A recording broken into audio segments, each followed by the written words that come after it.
today. This is an interesting idea that we had. Big Z was in the office. He is a subscriber to Tom Ferry's coaching. Does anybody know who Tom Ferry is? Mm-hmm. So Tom Ferry's father was a guy, or is a guy named Mike Ferry. Has anybody ever seen Mike Ferry before? So at one point they worked together. Mike was had a coaching company, a very large coaching company, and Tom grew up as his son and got into the business. And actually, in 2001 or 2, I was asked by Mike to become one of his one-on-one coaches, and I went out to Newport Beach, California. Basically, I got an email that says, "Come to California. We have a special offer for you." And I didn't really know what that meant. I just on a faith one went out there, and there was 14 of us in a room, like sitting in chairs like this. And Tom Ferry, like I sat here, and Tom Ferry was like sitting right there, and some other people, and it was the first group of one-on-one coaches that Mike Ferry hired. So anyway, Tom wound up branching out into his own company.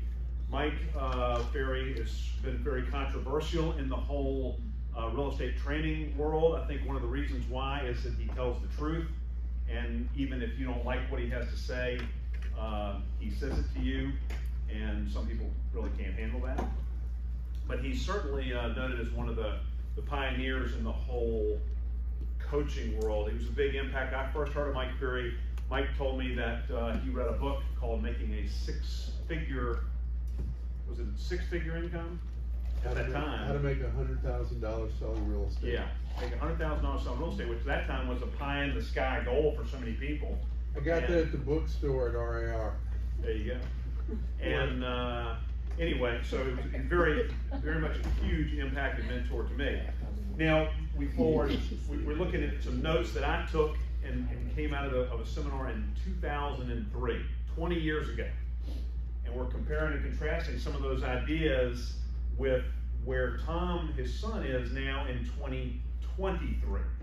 And I think what we're going to find out is the principles and some of the fundamentals that we need to all really get back to are extremely relevant today, just as they were in 2003 and probably 1993 and on back, and probably for years to come. Does that make sense to you?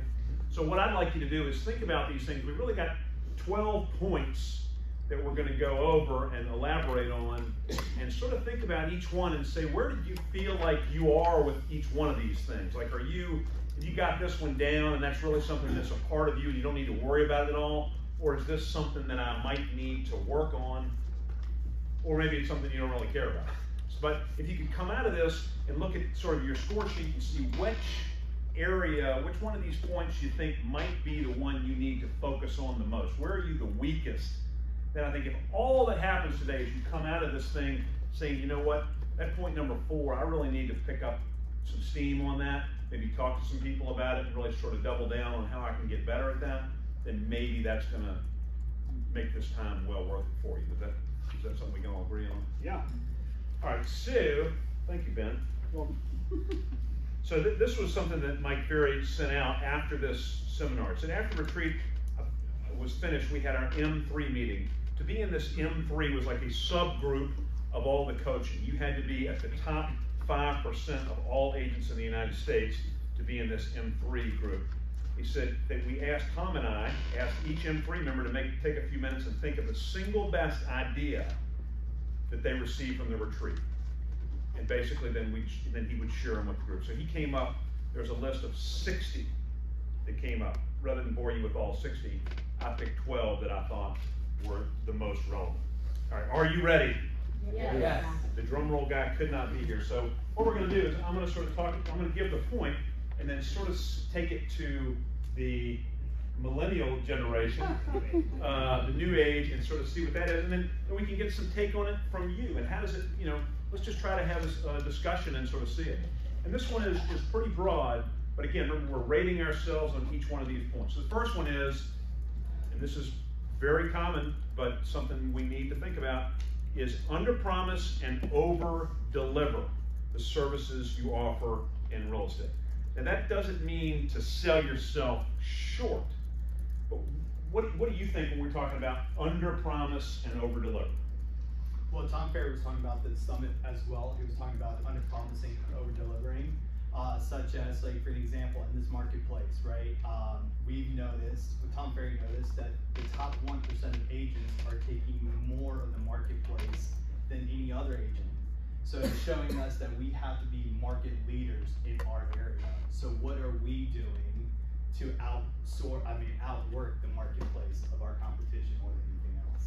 Yeah, and I think it's obvious you want to highlight your services and things that might make you different, but always you're better off to strive to over-deliver to your clients. In some cases, you hear it on the radio. The agents sometimes make promises. When you hear advertising from agents, or there's some promises that are made on the radio or TV or wherever that you wonder how an agent can make those claims. Give me an example of that. Pay cash for your house. Yeah, no matter what, they're going to buy it for market. If it doesn't sell, they're going to buy it for your price. Yeah, I've heard that. How can they do that? I mean, I'm thinking about, I was going to call them and tell them my price is $2 million and, you know, bring it on, right? Buyer pays a commission is something you hear on the radio. The buyer's going to pay the commission. Right. Or how about we have 200,000 buyers or whatever the number is? I mean, are you sure of that? What's the definition of that? I mean, is that, you think that might be over promising? When it comes down to it, does that agent actually bring the buyer to the majority of their sales? Do they represent the buyer that sells most of their listings? What would you guess? No. But so how do you then over-deliver? How do you over-deliver to your clients? Z, any ideas on that? Over-deliver would be, even though it sounds really simple, your weekly phone call to your listing, right? If it's not selling, are you making your weekly phone calls? Are you making the updates? Are you asking or sharing the seller information of what you've done for the past week to get a buyer through the door? That's over-delivering, I believe. And just doing what it takes. I'll give you an example. Suzanne Super, who works on my team, we went down and looked at a property that's on the Rappahannock River, and it's basically a teardown, right? And the buyer wants it on the market, wants it on the market now. Well, there's some liability issues when you have a house that's sort of dangerous to go in, and the seller's like, no, I'm not worried about it, whatever else. And so she called and talked to a couple of attorneys, and she got advice to put some signs out that say, you know, no trespassing, do not enter without permission, all this kind of stuff, to take the liability off the seller. That's sort of going above and beyond. She didn't have to do it, and it's not like it's just driving right over here across the street. I mean, it's an hour and 25 minutes away, but she's going to do that. That's an example of over-delivering, looking after your people. All right, let's go to the second. All right, think about this. It's the little things that create big business, not the big things. What does that mean? What does that mean to you guys? And then we'll get to these things. Paying attention to detail. In what details? Well, all the details that could be important to your customer, that they need to know about to make a well-informed decision on whether they're buying or selling their home. So, all the above, in my opinion. Good. Eric? I was just going to expand on what Chris said. You just say, like, the little things, the details, like the things that might mean something like a birthday, or like going above and beyond and recognizing if someone just had a baby or whatever major life event, you know? Yeah, these 2 points could be very, very much related in the fact that you're calling somebody on their birthday, you know, recognizing the anniversary of the purchase of the home or something like that, all those little things. See? How I took it is the R&D, which is repeat and duplicate. Obviously, as you heard, it's like making phone calls every day, doing your Popeyes every day, doing your notes every day. Even though you're trying to strive for $1 million sale today, it may not take 1,000 phone calls. It may not just happen today, but 1,000 phone calls can happen in 30 days. So that's only 30 phone calls a day compared to 1,000 phone calls a day. So just repeat and duplicate. I remember this one vividly from when this was presented from the stage. And one of the things that I think a lot of us get confused about in real estate when we're talking about the big things is like hitting the home run. Like to me, the way I tried to build my business was always 3 yards in a cloud of dust. Like I felt like I didn't care what the sales price was. I didn't care you know, anything about I was just gonna try to list property. Mike told me when I first got in the business, as long as you have pending files in the pending drawer, you're gonna be good. Try to put as many of those in there, then you're gonna be okay. Does that make sense? You know, and so rather than thinking all the time about the home run, I'm not saying you don't wanna think about that, but most people that become successful, it's not because they whacked a few out of the park. It's because they took little steps and learned the fundamentals of the business and did what they needed to do to take a normal listing and then move forward. And then you can branch out from there, but that's the way you build a foundation. Many agents are always looking for the magic pill, right?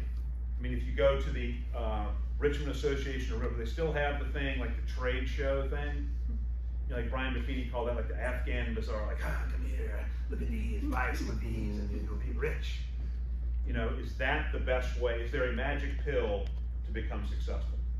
All you need to do is this, and then all of a sudden, all your dreams come true. Is that the way it works? No. Absolutely not.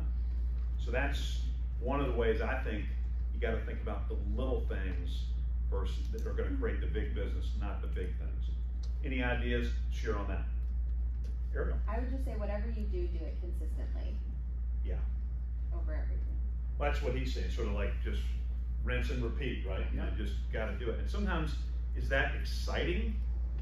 No. I mean, the home run is exciting, right? In baseball or whatever else, or the Hail Mary, that's a lot more exciting than handoff and everybody gets up after 3 yards.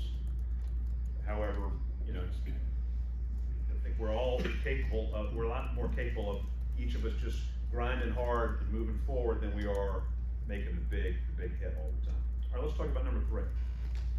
This one deals with, in a lot of ways, it deals with your ego.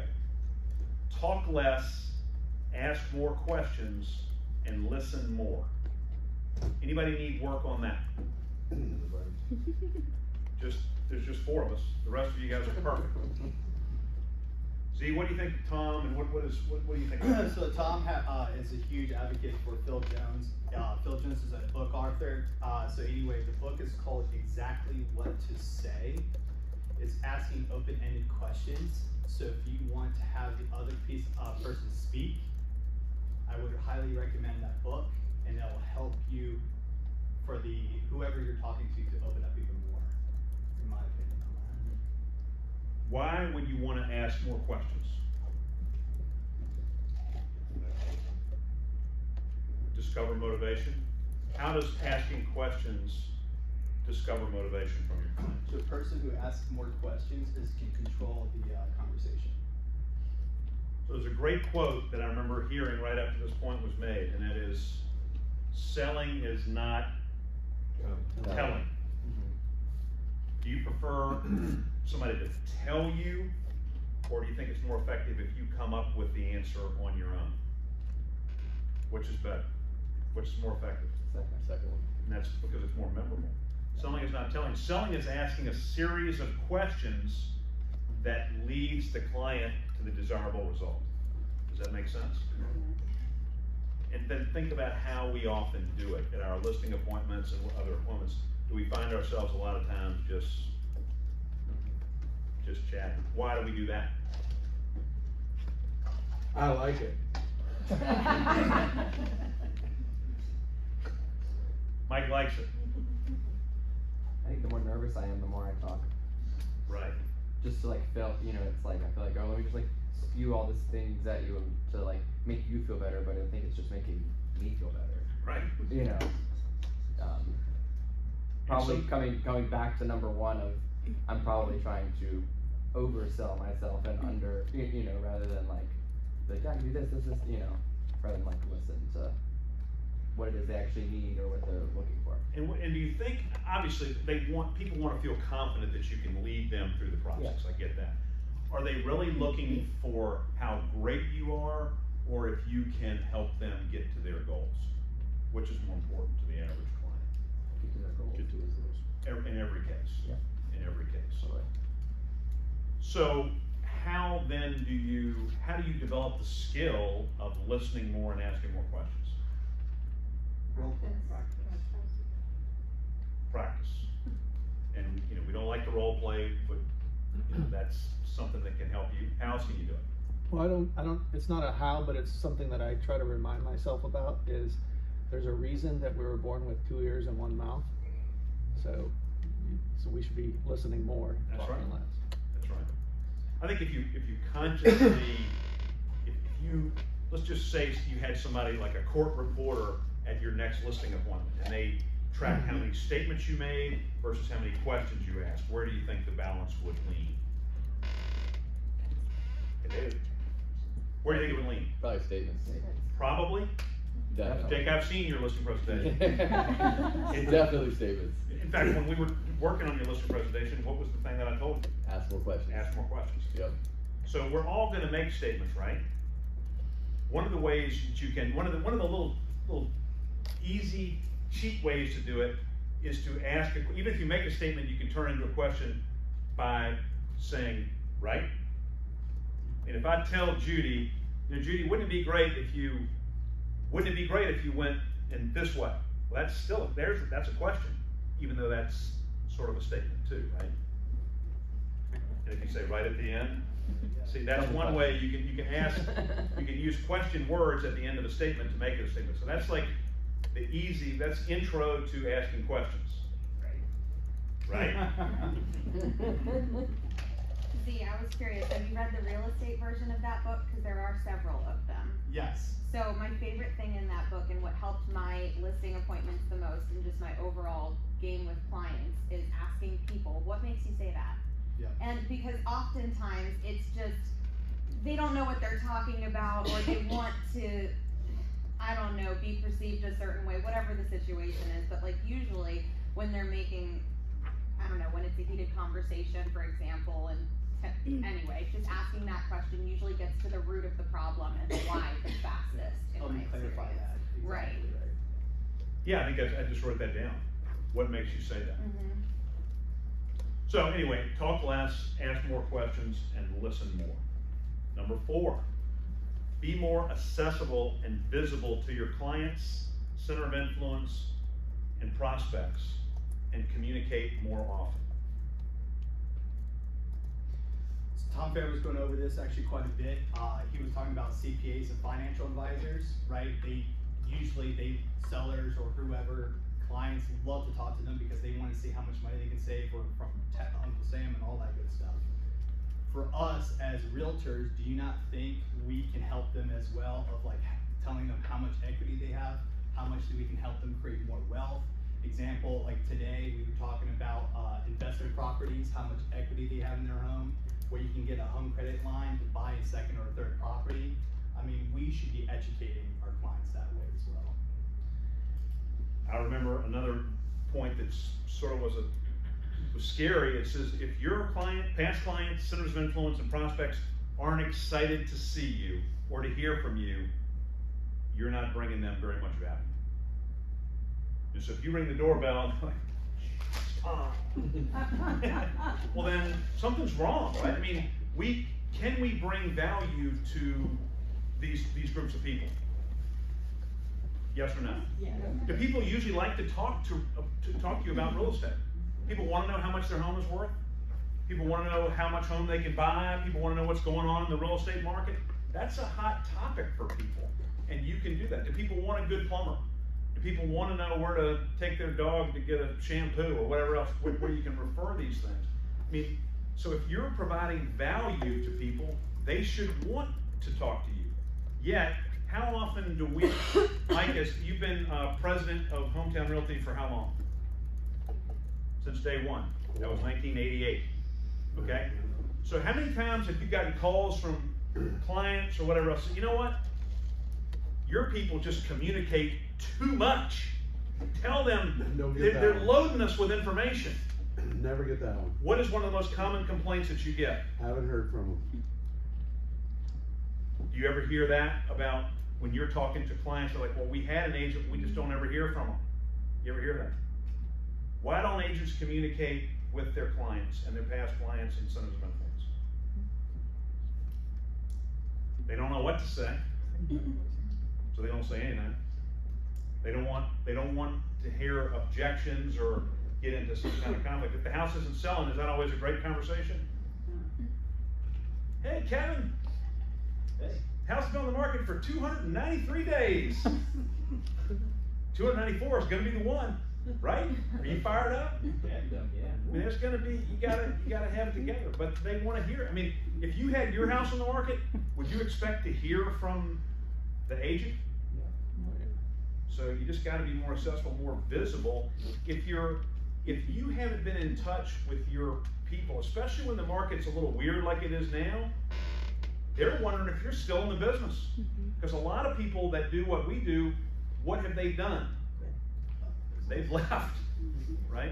And so if they haven't heard from you as their agent or at all, what is one likely assumption they may make? Yeah. The reason that so-and-so hasn't called me is because maybe they're now working at KFC, you know?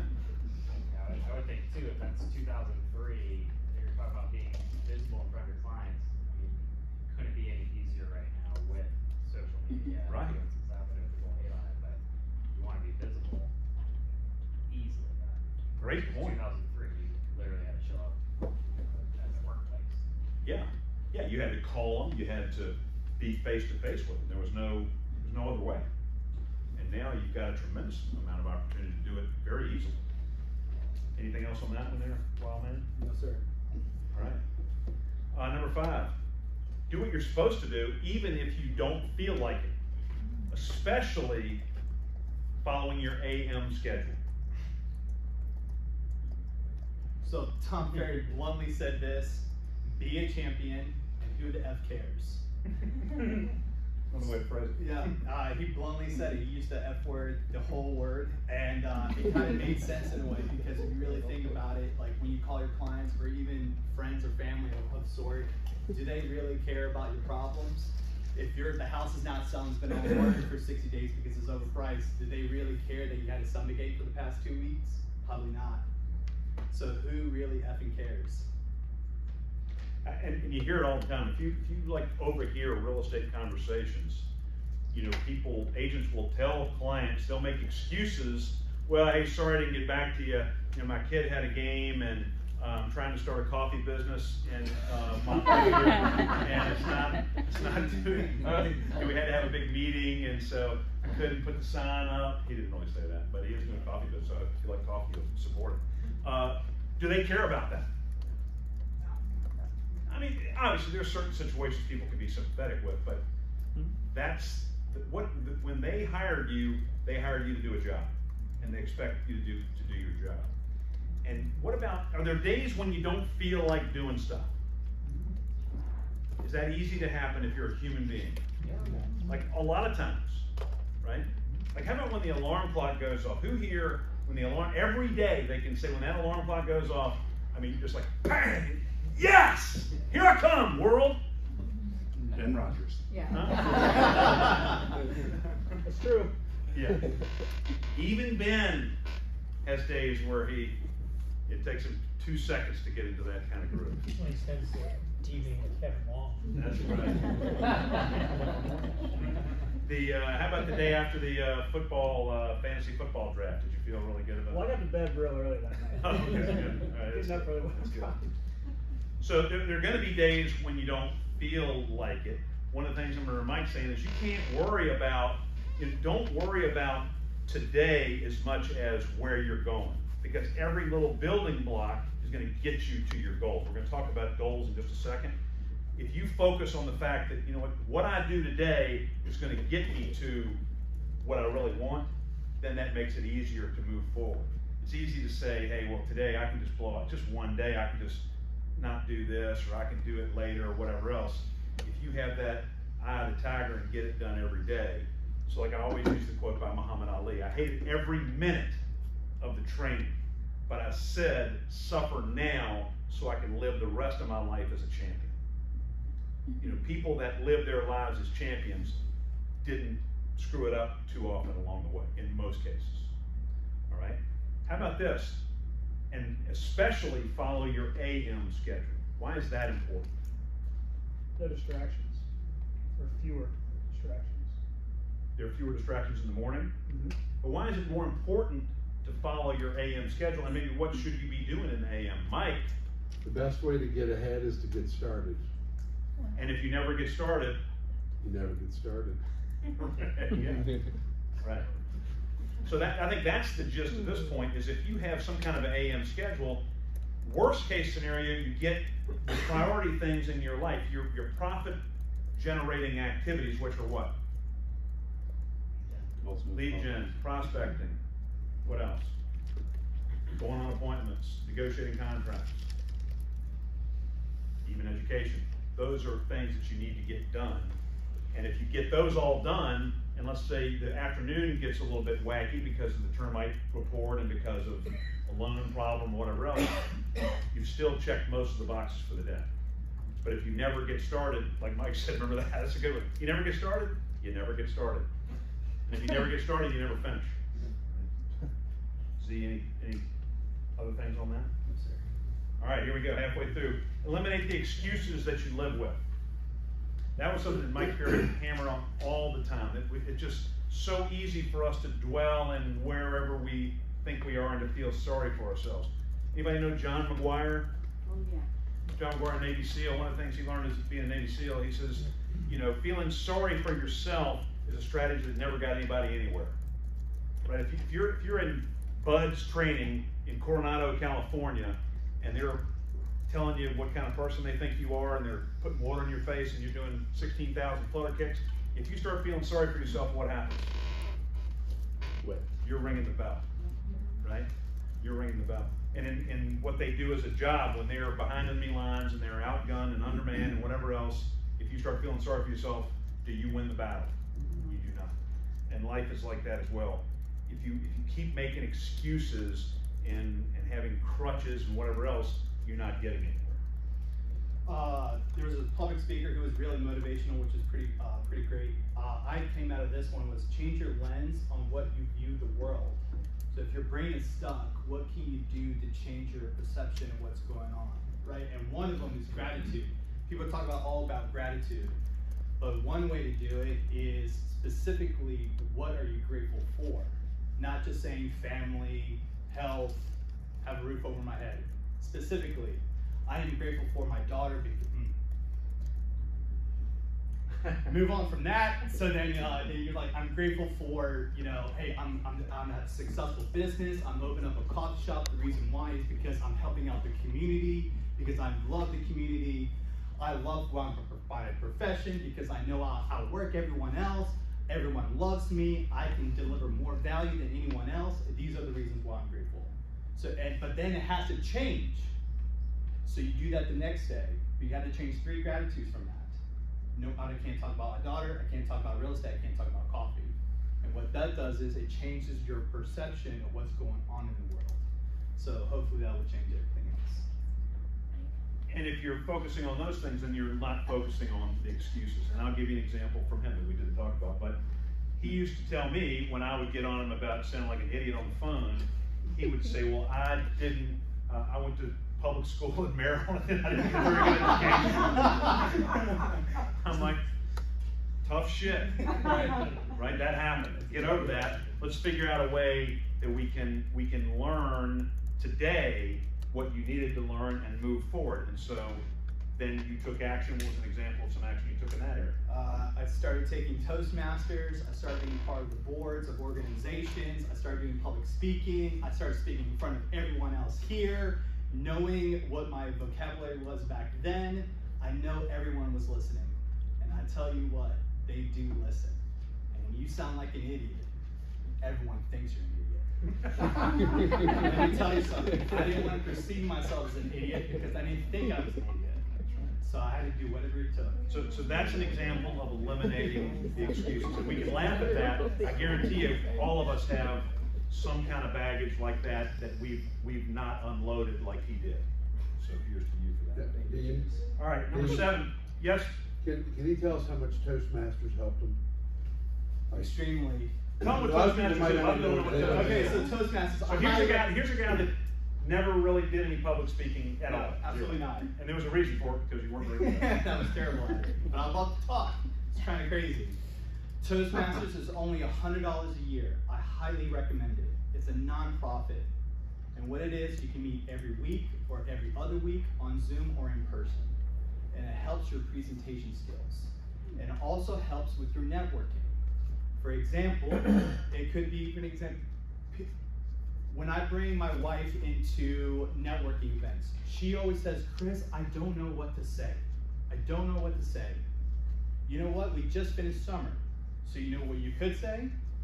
Hey, how was your summer? Where did you go? How was it? Breaks the ice. And guess what? You only asked 3 questions. You didn't have to say a word, but 3 questions. At the end of the night, everyone's going to talk about you. Because they were the one talking. You're just the one asking questions, and you got the information. Now you're the coolest one in the room. Just small examples. But when you were there, you had to. I had to speak. Everybody speaks every time, right? Every time, and then they actually give you feedback, which is known as criticizing you. So they criticize you as your uhs, ums, so's, filler words, all that sort. Pauses when you speak, when you're supposed to pause, when you're supposed to interact, how do you interact, all that stuff. And what's really cool about it was that I used to speak really fast because I did not want anyone else to know what my errors are on speaking.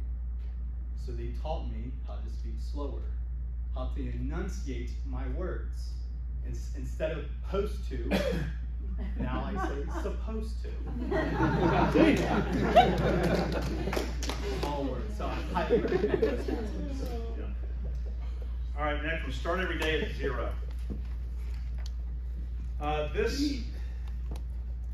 Sometimes in life you have no other choice than this.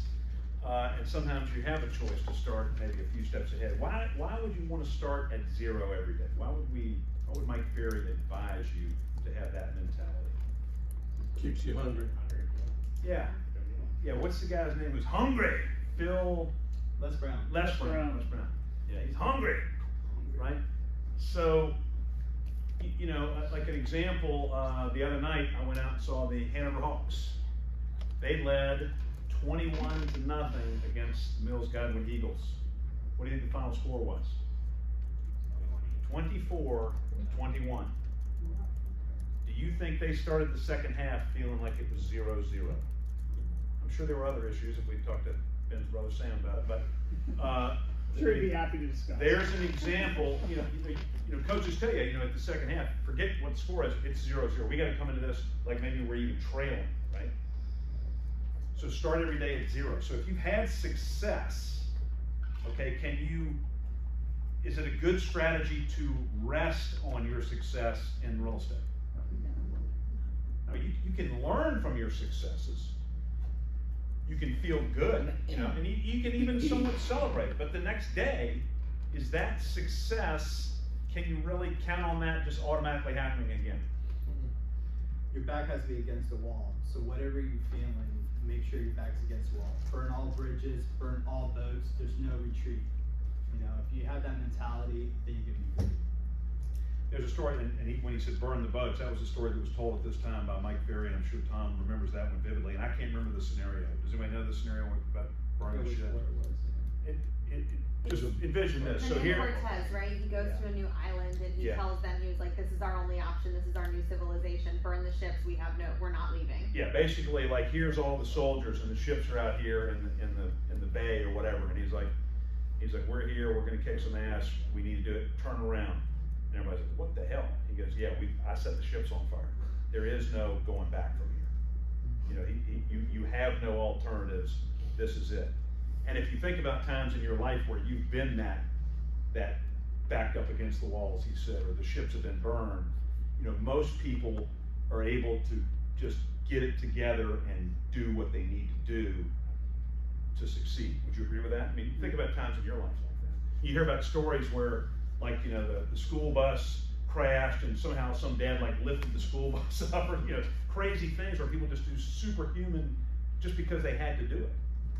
And when you start every day at 0, if you can really mentally get that attitude, boy, you can do incredible things in this business. Anything other than that? Yes, sir.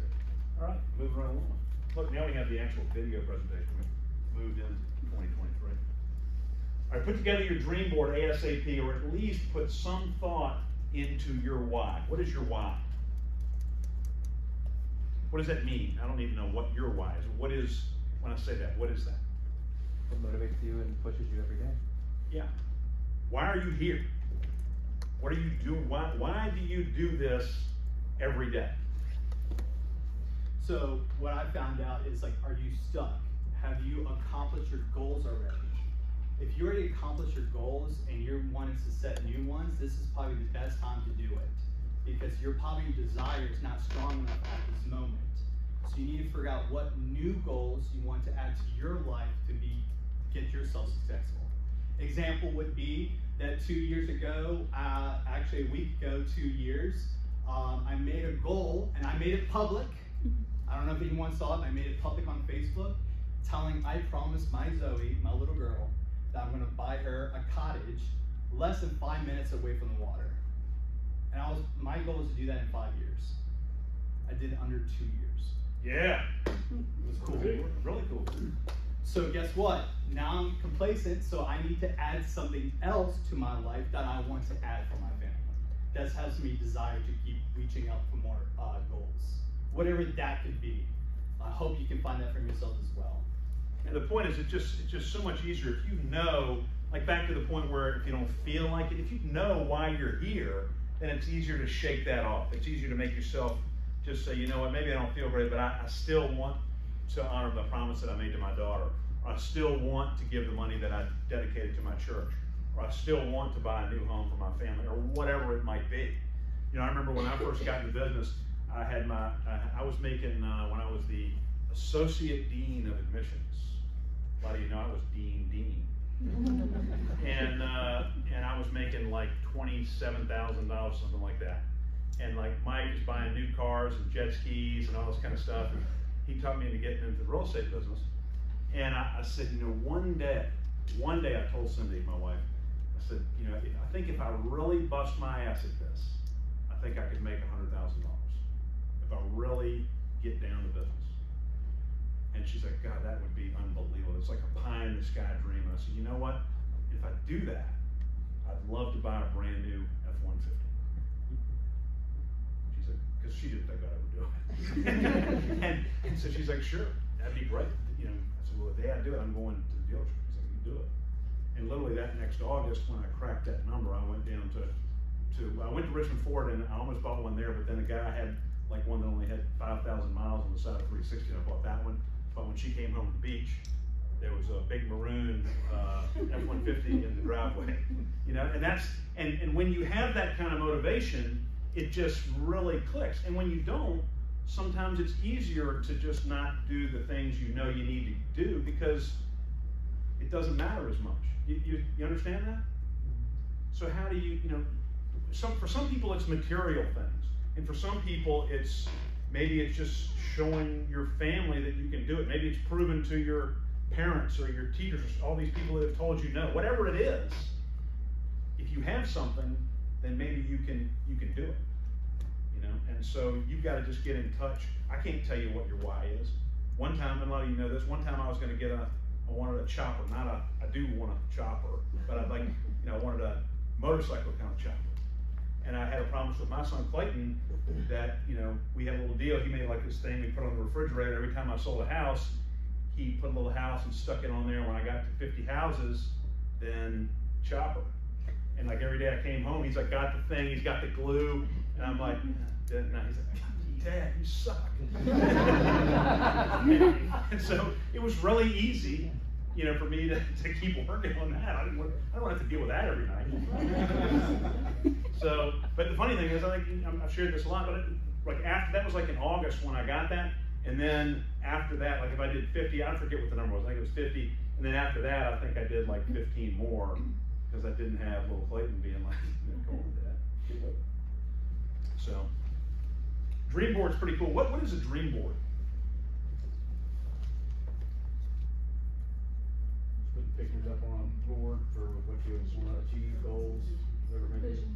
Yeah, vision board. It's like if you confront yourself with those things, or you can remind yourself of what you're doing, then it's easier. Like if you make goals and you write it on a piece of paper and you put it in a safe and never open it, then it's easy to move away from those goals, right? But in this case, especially if you're trying to get something fun, like Mike would have like a picture of a 200-foot like fishing boat and whatever, all sorts of other cool stuff. If he had that in front of him all the time, then God help the rest of us, you know, because he would be on a mission all the time. And I think for us, if we had those goals, whatever they were, in front of us, and that's what a vision board is. It's just, especially if you're a visual person, which a lot of people are, then having that reminder, whether it be somewhere where you look every day, like on your mirror in your bathroom, if there was a picture of whatever it is right there, you can't avoid that. And you see that and reminds you. And it could be that little boost that gets you going on the day when you just feel like maybe today's not my day. See anything? Well, it's a visual, you're back against the wall. It's reminding you of every day of that. Yeah. So, Yeah. I don't have a putting Lamborghini. your back against the wall every single day when you come home and you haven't. Yeah. All right, here's a little exercise. So I want everybody to frown. Pout. Let's see another one. Everybody look really tired. Everybody be as unenthusiastic as you can possibly be. All right, so you've got some choices. No matter how smart you are, no matter what kind of education you have, no matter how you were raised, no matter anything, you've got some choices every day that you can make. And the point here, he already did it. What a great co-host. The point here is use your smile, energy, and enthusiasm constantly. Right? I mean, can we all pretty much muster that up at any time? Do we always do that? Do these things have anything to do with your success or failure in life or in real estate? Yes. I can tell you that for me, being one of the least intelligent people that I've ever encountered, I've leveraged this a lot. Would you say that I have some enthusiasm? Oh, yes. Would you say that I smile sometimes? Yes. Would you say that I have some energy? Yeah. Would you say that I did well in calculus? No. Right. Screw calculus. Can you spell calculus? Mr. Towel, look at me. You can go somewhere, but that's your choice. No one can take this away from you, right? You make a choice. And there's other areas. What else do you control that could help you make a better impression on people? What else? To add to that, what I learned in one Tony Robbins seminars, I have had some hard times last year, but just simply get off your chair, move around, like get loose, it like instantly changes perception of one's state of energy. So energy controls anything, just get up. Yeah, I don't know if it's a song or it's hard to dance and be unhappy at the same time, right? You know, so sometimes just movement can help you. But what else do you control? How you control how you look. I mean, God's given you some things, like, I mean, these ears ain't never going away, right? I guess it could be like what do you get, like, what kind of dog gets the ears pinched back? But yeah, I could maybe do that, but that's the problem. So you got what you got, but you can polish it up. Like you can get a fancy sport coat and put that on, or this lady wear a nice outfit, whatever it is, jewelry, whatever. Maybe take a shower every once in a while, right? Wash your car, do whatever. I mean, you can control certain things, and to let some of those things just go away, does that make a lot of sense? I mean, you may never become Tony Robbins as a speaker, right? You may never become whoever, I always use the term Fabio. Everybody know who Fabio is? I love it when the goose hit Fabio in the face on the roller coaster. I mean, that's sort of like karma. Anyway, you may never be that, but you can.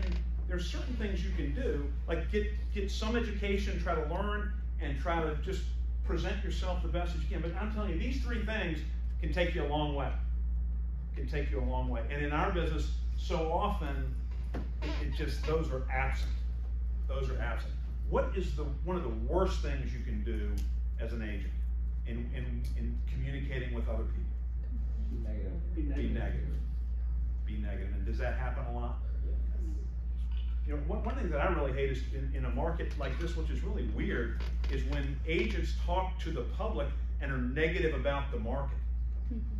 You know, are houses still selling? They sure are. People still want to move? They do. You just got to find them, right? Z, what's your take on this? I have nothing to add. It's perfect. That's good. And you know, he's a good example of that too. It's been fun to watch the transition. So when we hired Chris to come to the Ashland office, you know, I sort of thought about where he was going to sit, and I said at first, my first inclination was I want him to be as far away from me as possible. And then I said, no, that's not the right thing to do. I want him to be as close. So we put him in between me and Cameron Wood. Okay, Cameron Wood has been in the business since what, 1969 or something like that. Okay, so a lot of experience, and part of what he did was learn just sort of through osmosis, because he had two veterans surrounding him, and he picked that up. So it's been, you know, it's been an honor and a privilege to watch sort of his development, and I think you guys can see it too. I mean, how many of you feel like he's come a long way since he's been on Hometown Real? No. And the rest of you haven't been watching too good to the All right, next point.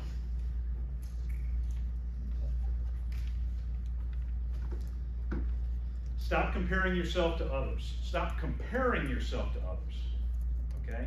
And remember that things usually take more time than expected. Be the best that you can be. Tom Ferry was straight to the point. He probably pulled up with his dad on this. Stop comparing yourself, which I do more than I should. But if you do this, you're becoming a loser. That's it. Okay. Don't compare yourself to others. So is there a difference between comparing yourself to others than being inspired by others and learning from others? Yes. What is comparing yourself to others? What are we talking about when we're saying don't do that? What does that really mean? Almost a false expectation. I need to hit certain numbers, perform the same way versus, hey, you know, this person's doing really good. Let me pick up a couple of gems or jewels, see if I can improve my performance. Right? Yeah, it's almost like jealousy. Like, you know, that's something that doesn't really take you very far. If Bryce lists 4 houses and I get pissed off that I didn't listen to you this week, and I'm just mad at you for whatever, is that going to take me anywhere? No, but maybe if I'm excited for you, and I we have lunch or something, I take you to lunch and say, hey, tell me what a couple of the things that you really feel like are working, or what do you think's holding me back? Be honest with me. That kind of thing. That's a lot different than comparing my success to yours. In this business, is it possible if all of us met our goal, is it possible for all of us in this room to meet our goals for the rest of this year and in 2024? Yes. Sure is. And wouldn't that be awesome? And I think that's the culture we've tried to create here, where it's not like I'm trying to cut somebody else's throat so that I can get a deal. We're trying to sort of all do the right thing and work together, and occasionally there might be a little bit of a conflict, but really in the history of the company, Mike, how many major conflicts have we had between our own agents? I mean, there's been some, but not many. Not many. And we're fortunate to be in that culture. I do think, though, if you've got to just look and see what you can do and be the best you can do and support others along the way. Do you think by helping others, somehow it can help you? 100%. 100%. In fact, I felt like when I started in the business, Rodney, how much training did we have at Hometown Realty in 1995? None. 0. And then somehow Mike, it's actually Joel Ragusa was the one who convinced me to go see Mike Ferry the first time. And I came back from the Mike Ferry thing, and I asked Mike if I could just talk to the group and try to share some of the points. And what that did was sort of solidify those points in me, and I felt like if I'm talking the talk, maybe I should walk the walk as well, and it helped me tremendously, and it also helped so many other people. And that's cool. I mean, that's just what it's supposed to be. And that's one of the reasons why this company is a great place to work, and good people, you've been attracted here because that's the way you feel too. Okay, so don't compare yourself to others. Don't get worried about what everybody else is doing. Learn from the other people. Try to share with the other people. I always say, if you take some steps up the ladder, don't be afraid to reach your hand back and pull somebody up. That's what we're trying to do, because somebody probably did that for you. All right, next. Now remember, one of the points was, it's not the little things that create big business, it's it's the little things create big business, not the big things. So this point may sound contradictory, but think big regarding everything. It never pays to think small. I took out of this is greatness is not a skill. Greatness is an attitude. Right. So the first point is, it's baby steps a lot of times. So each day we can't be thinking every day I'm going to list 5 houses today. And that's fine if you do. Okay? We're trying to do the things that are going to get us in front of buyers and sellers and make things happen. Yet I think we sometimes are scared to look at the big picture and really think big as far as where we're going. You believe that? Yes. So I'll ask Todd a question. Is there someone in this room, Todd, that you've been business partners with that always thinks big? Yes. And would that person be in the front of the room or the back of the room? The back of the room. Back of the room. Can you give me an example of maybe a neighborhood? Well, I'll let you just give me an example, and then I'll give it to you. It's only 700 houses, Todd. We can list them all. How many agents do we have at Hometown Realty when that took place? A dozen. A dozen. How many times have we ever listed more than a dozen houses in a week? Very rare. Very rare. How about one other time? That's when we said there's only 23 houses we get done. Right. So basically, you have little Hometown Realty that no one knows too much about, and a neighborhood that is going to have 700 plus houses, and a company that really has no experience in doing that. And was there ever any doubt in this person's mind that was going to happen? None whatsoever. He made a presentation in front of 7 investors, which were all twice our age, and the age at that time, how old? Convinced. 26, 27? 27 or so. How old, yeah. Mr.? Yeah. Mr. Mike? 29. Yeah. 28, 29. 28, 29. Yeah. But anyway, his presentation was so good, I even believed it after he finished. So, anyway, but it happened. So that's thinking big. Now there have been times when even that person might not have gotten to where he wanted to get in the time frame, or maybe even ever. Do you think that stopped that person from thinking big? Never, never. So that is something in this business. People are pretty good about making some smaller goals or whatever. They're afraid to throw the big ones out there, and they're afraid to try to tackle the big goals, and you can't be. How big can you make this business if you want it to be?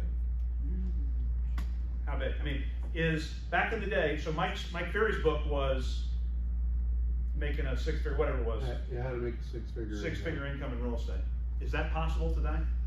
Yeah. How many people do that? 8 ton. How about a 7-figure income in real estate today? Is that possible? Big one in the firm last year. We had several in the firm last year. Several in the firm. And yet, in 1995, would we have thought that was possible? Maybe not. Mike did. No question. Could you make an 8-figure income in residential real estate?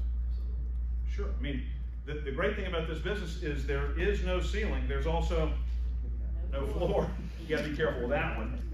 So if you think small, I remember Rodney used to tell me about Mike's gym, and they said something like, big weights equal big muscles, right? Was that their motto, or something, or did I dream that? Sure. Woke up or leave town. Yeah. So it's just like that. I mean, if you're gonna have wimpy, if you have wimpy goals, you're gonna get wimpy results. If you have big goals, maybe it doesn't all work out, but the worst case scenario, you're gonna be just the same place you were if you had weak goals. So might as well set some big goals and have big dreams. That's the key. The people that are dreamers in this world wind up, I think, getting a lot more than people that are scared to think big. So keep that in mind. All right, the last one. Tell me if you think this has changed. The pillars of this business: prospecting, lead follow-up, pre-qualification, going on appointments and negotiating.